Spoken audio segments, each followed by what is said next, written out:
What have I read this week, and do I recommend them? Let's get started. This might become a weekly thing. I don't know how I'm going to feel. I've never had fucking touched it, but we're going to try it. So, let's start off. What did I read? What have I finished? Abaddon's Gay, Book 3 in the Expanse. Book 2, fucking slapped out the park. Book 3, it was worse than Book 1.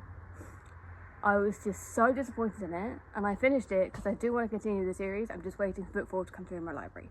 So, do I recommend it? Yes, if you like the series. I'm kind of hoping I do, because I've bought most of the books now, so I have no choice but to finish the fucking series.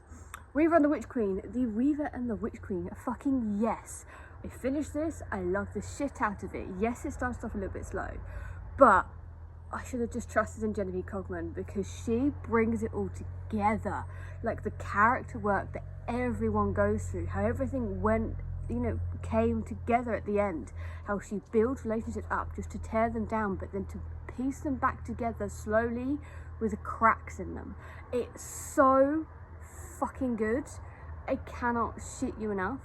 Go read it. If you like historical retellings, if you like Vikings, if you like Norse, if you like witches, if you like deep character moments, relationships, if you like the found family or sisterhood, you need to read this book. Next, I finished We Ride the Storm on audio. Do not recommend the audiobook, because the male narrator for Ra, who as a character I don't like anyway, but the male narrator made it even worse. No, because he was really quiet, and then the other female narrators, which I could get through. Can you leave me alone? I'm trying to do something and you're wet from being out. No, go sit down. I know you're cute, but you can just sit quietly. The other female characters I liked enough. Like the narrators were fine. They were a lot faster and a lot louder, so I didn't have to concentrate so much. Because if you didn't know, I listen while I work on stable yards. Horses can be loud as fucking fuck. Overall, it was fine. Enjoyed it enough. I think 3.75 is what I probably give it out of 5. I do like the dynamic of having somebody inside a character's head who can potentially take over the body, who's complete opposite of the actual character. So yes, I do recommend We Ride the Storm if you like that kind of epic feel of fantasy. The cultures in this were well done, I found, even though I didn't quite understand some of it, and I'd like a little bit more exploration through it. One of the characters who wants the throne, and I like the moment, and there was a moment where she started to take things for her own, rather than relying on everybody else to give her kind of like validation, saying yes, you can do this, because it is a male-centric land. A lot of women can't be queens, that kind of thing.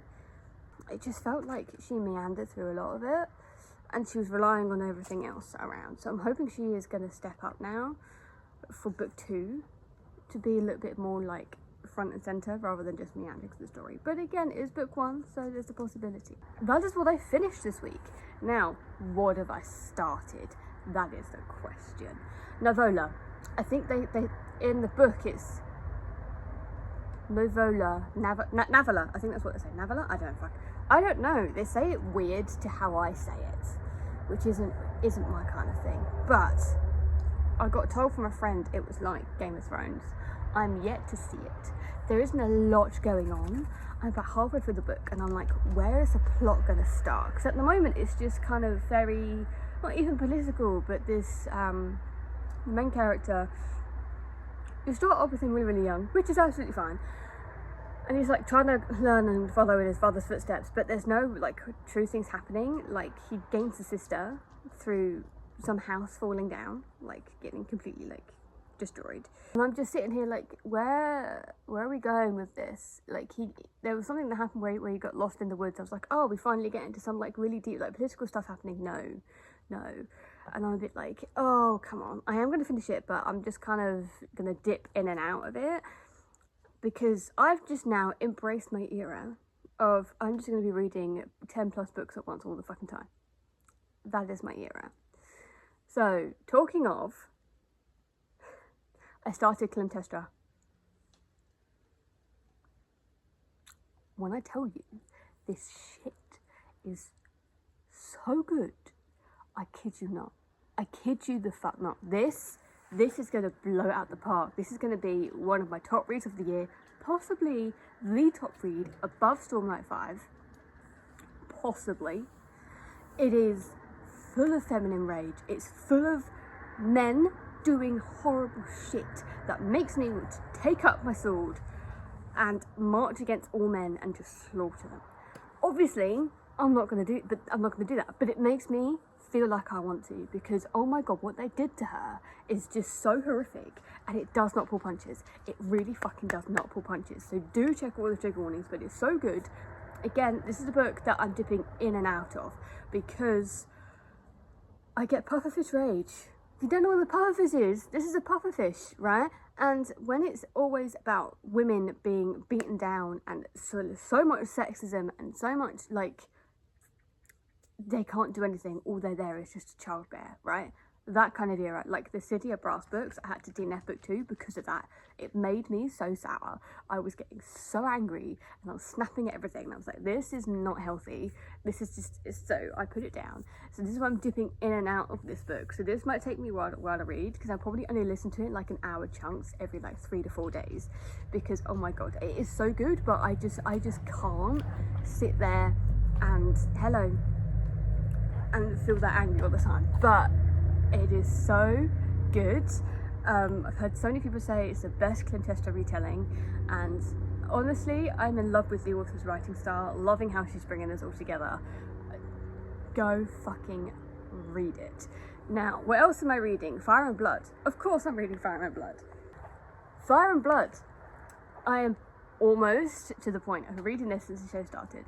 Almost to the point of where the House of Dragons based off on. I am so close, because Viserys and Daemon have been mentioned, and I'm like, well, I know how they ended up getting to the throne, because if you didn't know, his dad, Balon, isn't on the throne currently in the book. So I'm like, how does that happen? Because Alicent and Jaehaerys have so many children, it's not even funny. Side note, who the fuck would willingly have 11 children? I don't even want one. To go through that 11 times. No. I just... Anybody ever heard of just pulling out? This is very much a book for the fans. Do not read this if you've not read Game of Thrones. If you're watching the show and enjoying the show, you can maybe go see how it all comes together. I find it very engaging. People say it's told like more textbook. I don't find it told like textbook. It is like, it does gloss over a lot of things. It is very factual, but you do get some sort of, you know, there's dialogue involved, there's all of this. It does make it entertaining, and I do like it, and I like having the expanse of how like, oh, this is how, like, you know, it starts with Aegon the Conqueror landing in King's Landing, how everything built from there, and how Westeros built to where it becomes, I'm assuming, in Game of Thrones. I don't know. It says volume 1 in the beginning of the book. I don't know if there's going to be another volume. I'd rather Winter. To be fair, George, if you're watching, thanks, please, Winter. But who knows, we may or we may not, but I'm enjoying that so far. What else I'm reading? I'm also doing the ebook of Hurricane Wars, which I started off enjoying it, mainly because I was in a stressful time, because my mum was having an operation at the time, which is fine, when this happened. When I started it, and I was like, oh, I'm actually liking fancy romance, and then all the people who've read it went, just wait. I was like, oh, okay, and now I'm kind of seeing it. Dialogue, very clunky, and there's so much stuff I have problems with this book. I do have a lot of issues with fancy romance in general, because I just find a lot of stuff, they just do it for plot convenience. They rely so heavily on plot armor, they rely so heavily on people just kind of forgetting about the weaknesses of the writing, and how they rush through a lot of things. Pretty much like relying on the reader to forgive a lot of things, and I don't know about you, but I like quality in my books. I'm reading this for a potential video that I want to do. Whether or not I end up doing it is a completely different story, but I'm rolling my eyes so much through this, and I do want to DNF it, but I'm not going to. It's due back in the library in 7 days, so maybe I'll have it done by next week, and I can tell you whether or not I recommend it, which at the moment is probably a no, but we'll have to see. The plot behind it is good, but it's a lot of writing inconsistencies that I struggle with. I can't believe I forgot I was reading a book.